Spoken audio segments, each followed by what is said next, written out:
e hoje vamos falar sobre a ANA. Mas não é qualquer ANA. Estamos falando da Avaliação Nacional de Alfabetização, a avaliação externa que é aplicada nos terceiros anos. Vale lembrar que a ANA, enquanto avaliação externa, é uma das ações previstas pelo Pacto pela Alfabetização na Idade Certa, o nosso já conhecido PENAIC. E antes de mais nada, eu gostaria de pedir que você que me assiste nesse momento, clique no botão vermelho aqui embaixo, faça sua inscrição no nosso canal, veja as outras mensagens que temos lá. Você vai descobrir que este é um canal não apenas com materiais educativos, mas também com materiais direcionados ao crescimento pessoal, e espalhe as nossas ideias. Se você recebeu este vídeo, enquanto professor, enquanto professora, passe para seus colegas. E vamos lá, o objetivo deste vídeo é trabalhar e dar algumas dicas práticas e diretas acerca dos descritores que compõem a prova da ANA. Descritores estes que recebem o nome de habilidades, porque nada mais são do que isso. Nós devemos sempre lembrar que descritores não são conteúdos, mas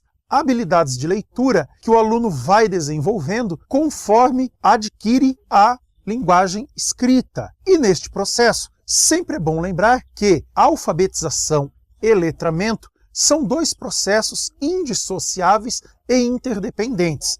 Claro, não vou entrar no mérito da questão aqui, definir neste vídeo o que é alfabetização, o que é letramento, qual a relação entre eles, porque senão ficaria um vídeo muito longo. Vamos lá, direto conhecer a matriz de referência da ANA. Teremos algumas dicas acerca de como trabalhar, como ocorre a prática desses descritores no dia a dia dos anos iniciais. E dentro do eixo estruturante da leitura, a primeira habilidade que aparece para nós é a H1, ou seja, ler palavras com estrutura silábica canônica. O que é a estrutura silábica canônica? Em outras palavras, é aquela estrutura mais simples da língua portuguesa, ou seja, consoante, vogal, consoante, vogal. Uma estrutura bem clássica, até como ex-professor de latim, é uma estrutura originária lá da época do Império Romano, que é trabalhada no nosso cotidiano de uma maneira bem natural. Já a segunda habilidade, a H2, consiste na leitura de palavras compostas por uma estrutura não canônica, ou seja, quando nós temos consoante, consoante, vogal, ou mesmo a estrutura de uma vogal precedendo a consoante. Obviamente que essa segunda habilidade ela é um pouco mais complexa do que a primeira. E logo na sequência, a habilidade de número 3 da nossa matriz de referência da ANA consiste em reconhecer a finalidade de um texto. Ou seja, quando eu trabalho com uma receita culinária, por exemplo, para que serve a receita culinária? Um convite para uma festa de aniversário? Qual a finalidade deste gênero textual? Será que o convite ele quer apenas informar sobre a realização de uma festa? Ou ele está convidando para a realização de uma festa? Será que todo texto publicitário ele quer vender alguma coisa? Ou ele está também vendendo uma ideia, não apenas um produto? Isso tem um objetivo de convencimento do seu leitor acerca de algum assunto. E na sequência nós temos a habilidade de número 4 da ANA, que consiste em localizar informações explícitas em um texto. Esta habilidade, querido professor, querida professora, é bem simples de nós estarmos trabalhando. Você fez a leitura de um texto com seu aluno,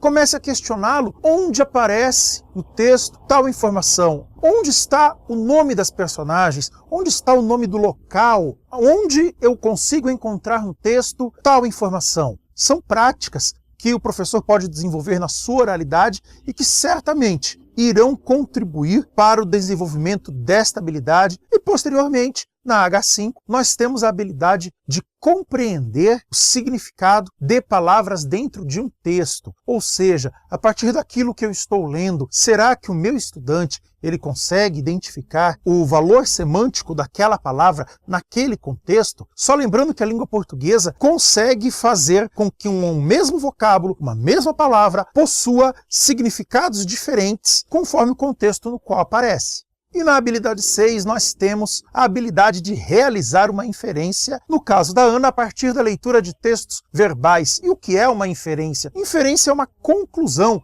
uma dedução, ou seja, o meu aluno ele consegue deduzir algo que não está escrito no texto, mas que o contexto apresentado demonstra isso. Também é um trabalho que requer muito da oralidade. Quando você questiona com o seu aluno o que você acha que aconteceu com tal personagem dentro dessa história, e muito paralelo, muito próximo da habilidade de número 6, nós temos a habilidade número 7, ou seja, o H7 é a mesma realização de inferência a partir de textos não verbais, ou seja, a partir de textos mistos, imagens e palavras. Normalmente, tirinhas, charges, histórias em quadrinhos, mesmo textos publicitários que trabalham com estas duas linguagens. E o H8 é um ponto importante para a aprendizagem de todos os nossos alunos em todos os níveis, ou seja, identificar o assunto de um texto. Quando nós falamos em assunto, nós estamos falando de tema. E aí sempre é necessário que você, minha amiga professora, você, meu amigo professor, estabeleça essa diferença com seu aluno. Assunto de um texto, tema de um texto, não é necessariamente o título do texto. O título do texto, aquele que aparece lá na primeira linha, aquilo é o nome dado àquele texto. O tema, o assunto, pode ser outro. E para identificar o tema e o assunto, é preciso realizar uma leitura atenta,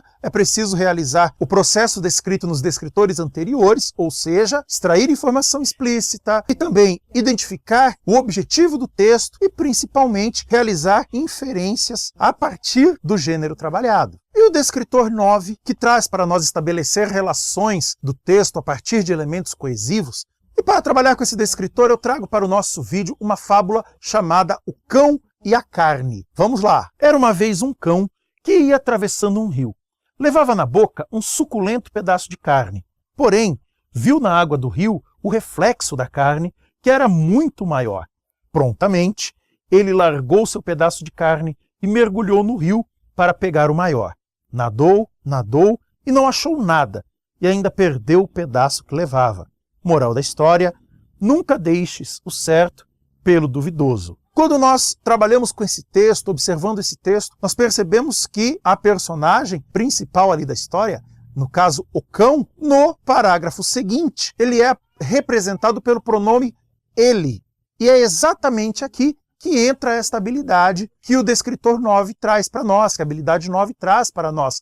Ou seja, fazer esta relação. Durante a leitura do texto, professor, professora, pergunte para o seu aluno quem é este ele que aparece aqui. É o bife? É o rio? Ou é o cachorro? Vale a pena lembrar que no trabalho com o processo de alfabetização e de escrita, nós precisamos quebrar este paradigma da naturalidade. Porque hoje, para nós adultos, ler e escrever é uma coisa muito natural. Entretanto, a leitura ela é um processo que precisa ser trabalhado em todas as suas etapas com as crianças. Então não perca o nosso próximo vídeo, no qual nós falaremos sobre o processo de leitura, como se dá o processo de leitura, estabelecendo um paralelo comparativo com o ato de dirigir. Se você diariamente dirige seu automóvel, sua motocicleta, você vai me entender muito bem. Se você não aprendeu a dirigir, você vai me entender melhor ainda. E assim partimos então para o eixo estruturante da escrita. Vejamos quais são as habilidades que são cobradas neste eixo estruturante. E a primeira assinalada para nós,